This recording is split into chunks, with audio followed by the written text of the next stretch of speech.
Welcome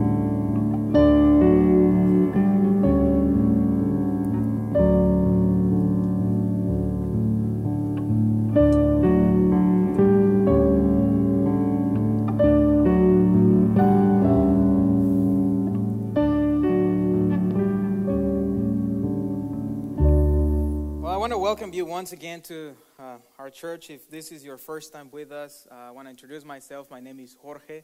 I'm the lead pastor here at the gathering, and we're glad that you're here with us. And we're starting a new series today, and it's all in the book of Proverbs. We're going to talk about wisdom for a few weeks, and before we get into it, as you get ready, opening Proverbs chapter 1, we're going to read quite a few verses there. But I want to remind you, and I want to, before I remind you, thank you for your faithful support to the gathering. Every dollar you give, part of it goes to like Nazarene Compassionate Ministries, goes to planting new churches, goes to missions around the world, goes to disaster reliefs around the world. And so your giving doesn't stay just here. It goes beyond these four walls, and I want to thank you for it. And I also want to thank all those that showed up yesterday, and not only those that showed up, but those that gave, those that were praying for us also. I was impressed with the way the church is moving to reach out to our community. Yesterday we went and served a breakfast to our homeless community. We partnered with a Church Under the Bridge, a local ministry here in town that every Saturday goes and set up tents and tables and feed the homeless people in our town. And we as a church, the gathering, every month we go there. The last Saturday of every month we go there and serve them. And yesterday was a good group of people. A few times we have had rain, and yesterday we thought we would have rain, but we didn't. It was a nice weather. And so thank you for that. If you don't know much about it, just get plugged in, sign up for our email newsletter, go to our webpage, and you'll be getting information about how you can participate on the next one. We're going to do this every month for as long as I'm here and you're willing to serve with me, because I can do this alone. And I'm thankful for your support, and you guys did great. Okay, Proverbs chapter 1. We're going to read 7 verses, the first 7 verses. Now, today is not so much preaching, it's more of a teaching. So I want you to stay with me, follow me, and then the next few weeks is going to get very interesting, challenging even at some points as to how Proverbs calls us to do certain things, but it always has a purpose. So let's read so we don't take much time with this introduction. Proverbs chapter 1, verse 1 through 7 says, "The Proverbs of Solomon, son of David, king of Israel, for gaining wisdom and instruction, for understanding, words of insight, for receiving instruction in prudent behavior, doing what is right and just and fair, for giving a prudence to those who are simple, a knowledge and discretion to the young." Verse number 5, "Let the wise listen and add to their learning, and let the discerning get guidance, for understanding proverbs and parables, the sayings and riddles of the wise." Now this is the key verse, verse number 7. This is the main thing. This is the foundation for the whole series. It says, "The fear of the Lord is the beginning of knowledge, but fools despise wisdom and instruction." We as humans, we all have a desperate desire, or we want to gain knowledge and understanding. I think it's one of the things that makes us different than animals. Dogs are smart, but they don't want to learn something on their own, right? But we as humans, we have the drive in ourselves to learn, to figure out things, to discover. I have a 2-week-old baby in my home, and right now he doesn't have a clue. But my daughter was asking me, when is he going to start giving trouble? I said, they call them terrible twos, but even before then, they start to find out things on their own. They find out how to get out of the crib. They find out how to. They try to test everything. We have in our nature a desire to gain knowledge and understanding. We analyze, we come up with theories, we come up with concepts about different things in our world, and we argue about different opinions about life, about science, about the supernatural, about God. Is there a God or is there no God? Or are there many gods? And the list goes on and on about things that we as humans gain or try to gain understanding about. We have libraries full of books that can teach you to do pretty much anything and everything you would like to do, and in any topic. And what about the internet? I mean, you want to learn something, you Google it. You want to learn how to do a tie knot, you Google it, you find it. You find everything and anything. Knowledge is really one click away in our generation. Knowing what to do in difficult times, though, is not an easy task. We may get understanding about many things, but knowing what to do in difficult times is not an easy thing to do. As we grow older, we realize that some decisions are not as easy to make as we thought they were. Life suddenly is not that simple anymore. Relationships, children, school, jobs, careers, businesses, and all the other components of life are full of mysteries at times. And even when we think we know, we oftentimes find ourselves in the middle of a crossroad, undecided as to what path or which path to follow. But even though knowledge is a good thing, we can gain all the knowledge that we want. We can research, we can read, we can get understanding about many things. And it's a good thing. There is a huge, huge difference between having the facts right about life, knowledge, and knowing how to apply those facts to life, wisdom. That's the difference. It's not just knowing, it's knowing what to do. King Solomon was the wisest man who ever lived, the Bible tells us. He left us a legacy of written wisdom, which can be found in 3 books in the Bible: Proverbs, Ecclesiastes, and Song of Songs. Solomon was the second son of King David and Bathsheba. He was the 3rd king of Israel, and he built his first temple in Jerusalem. Solomon had 700 wives. So that means 700 in-laws. Just kidding. 300 concubines in addition, or mistresses, if you want to call them that. He reigned for 40 years and died, they said, at around 80 years of age.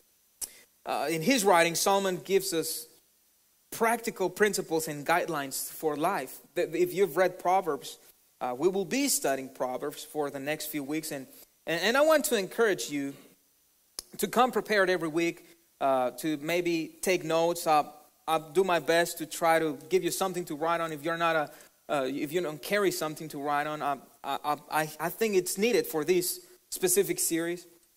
And in fact, I want to challenge you to read 1 chapter a day of the book of Proverbs, starting today. It has 31 chapters. So I thought, what if, as a church, we just read 1 chapter a day all together for the next 30 days. We're going to have a day in addition. We read the 31 days if you want to. But I encourage you to take 1 chapter a day and just grasp one verse that you like and see how you can apply it to your life. And then share it. It would be a good thing to as a church, share what we're going through this journey. But a proverb is a short, concise sentence that expresses a moral truth. So the book of Proverbs is exactly that. It is a collection of small sentences loaded with powerful statements that give us insight as to what is true wisdom. That's pretty much the aim of Proverbs.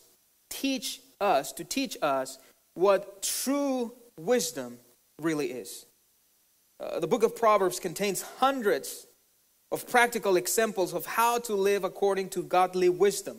Now, it is important that I emphasize true wisdom and godly wisdom, wisdom that comes from above, because there is another kind of wisdom, and the Bible calls it worldly wisdom, earthly wisdom, human wisdom. I'm going to give you a few examples of passages where the Bible talks about worldly wisdom. 1 Corinthians 3:18 and 19 says, "Do not deceive us in God's sight." Written, He catches. James, wisdom, such wisdom that has self down from heaven, but ambition, practice. But first of all, pure, then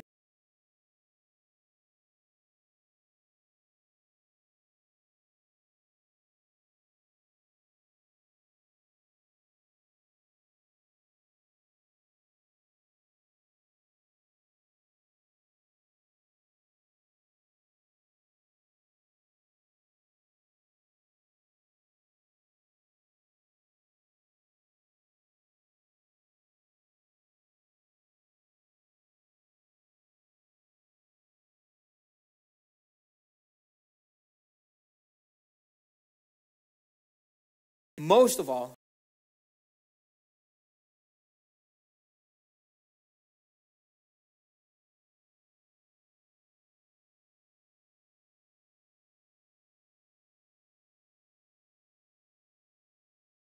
other related to these. I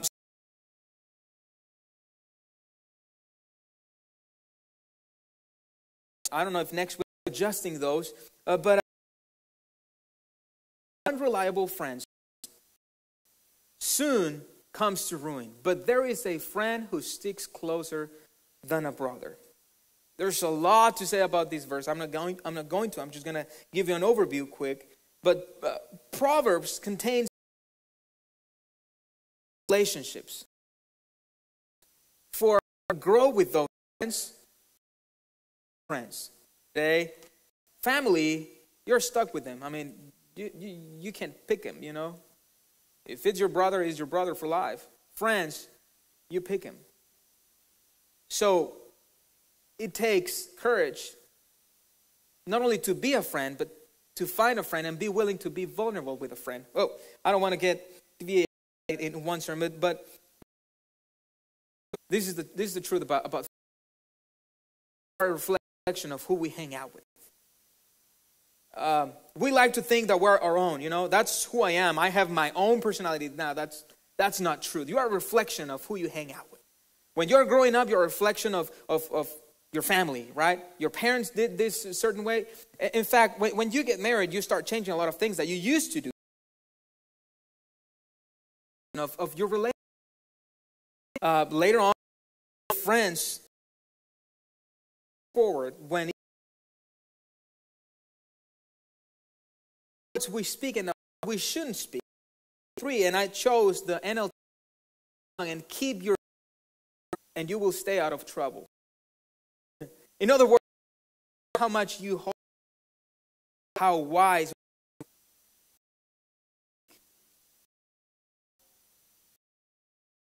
teach you how to listen. Proverbs 6, control of everything we do. I believe this is because we're not what's going to happen next. Before we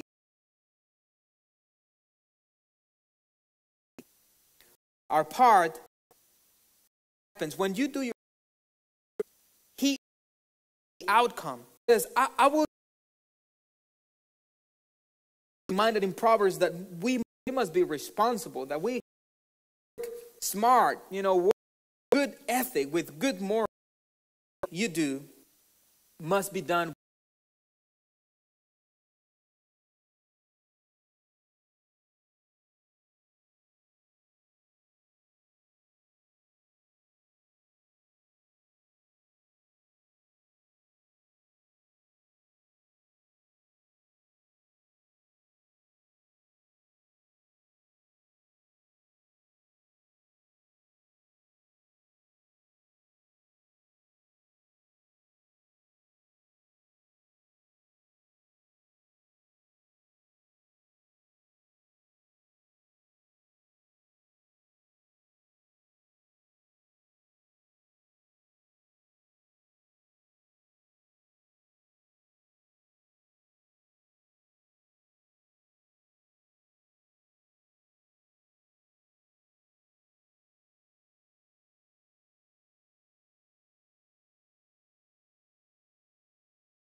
at least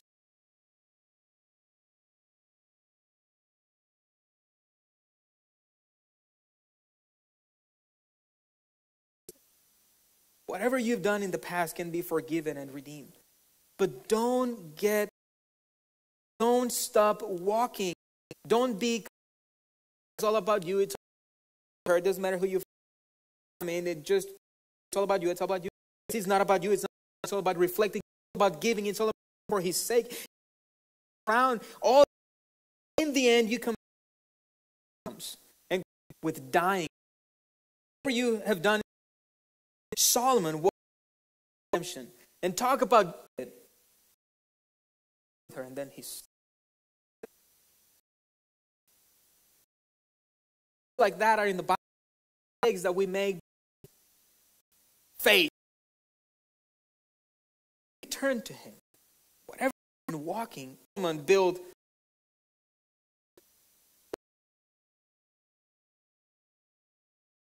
Podcast. Know that the people. There are some things that words.